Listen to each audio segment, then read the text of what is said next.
So deciding what implant is the right implant for you, how do we choose? So there's certain things about your measurements that we use to determine what size implant you should have. Also the laxity of skin, the width of your breast, those are all things that goes into consideration. But ultimately, we have to also make a decision about the type of material that we want to use in that implant.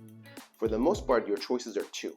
There's the gel implants, which is essentially silicone, and then there's the saline implant. Keep in mind that both implants have an outer shell, which is basically the cover, and that's silicone regardless. But what's inside of the implant is what's different. So this is a gel implant. In fact, this is what's called the gummy bear implant. These are the 5th generation, the more recent implants that we have where they have really cohesive gel inside of them. So technically, if there's a hole in here, the silicone is not going to pour out. In fact, these one of the lowest rupture rates that are out there compared to the prior generations. And they're basically known to be quite safe. So things that we talk about is obviously the diameter of the implant. This has to sort of match your chest and your breast diameter.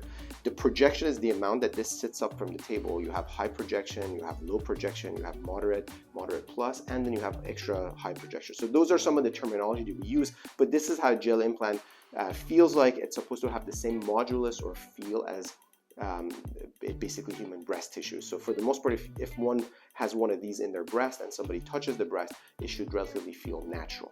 On the other hand, we have the saline implants. The saline implants again have an outer shell, which is silicone, but the inside is saline. And for the most part, depending on the volume of the implant, we inside of the operating room basically add saline to this and make it become larger. Usually you can overexpand them a little bit. This one is not overexpanded, and it's a very low volume, low profile implant, but there are definitely some that are similar to the one that I just showed you where it's bigger and has a higher projection.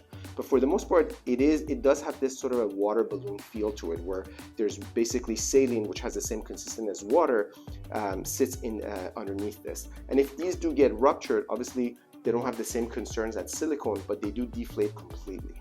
And both of them are recommended to be taken out if they do rupture. The rupture rate for the most part is similar between the two, and is quite low for the newer implants. But it really becomes a decision of how you want the breast to feel.